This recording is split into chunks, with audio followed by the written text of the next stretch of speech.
जय हिंद दोस्तों। आज का हमारा प्रश्न है मृदु जल क्या होता है और कठोर जल क्या होता है। तो चलिए देखते हैं कि मृदु जल क्या होता है, फिर देखेंगे कि कठोर जल क्या होता है।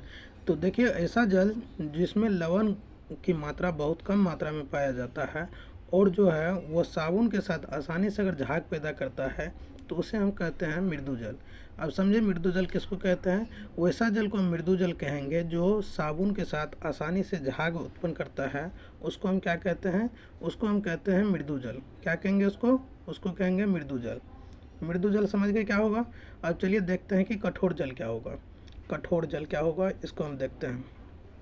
अब कठोर जल की परिभाषा में आप लोग क्या लिखेंगे, तो देखिए इसका परिभाषा लिखेंगे वैसा जल, इसका परिभाषा लिखेंगे वैसा जल जो जो साबुन के साथ आसानी से अगर साबुन के साथ आसानी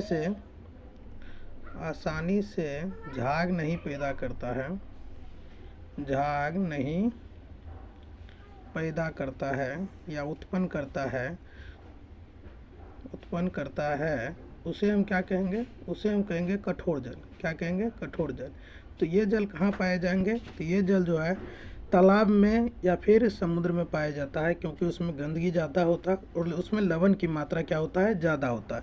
किसकी मात्रा ज़्यादा होता है, लवण की मात्रा ज़्यादा होता है, जिसके कारण से ये साबुन जो है साबुन के साथ आसानी से झाग पैदा नहीं कर पाता है, इसलिए इसको क्या कहते हैं, इसलिए इसको कठोर जल कहते हैं। क्या कहते हैं, कठोर जल, हार्ड वाटर इसको कहते हैं। तो चलिए उम्मीद करते हैं कि आप लोगों को अच्छे से समझ में आ गया होगा कि कठोर जल क्या होता है और मृदु जल क्या होता है।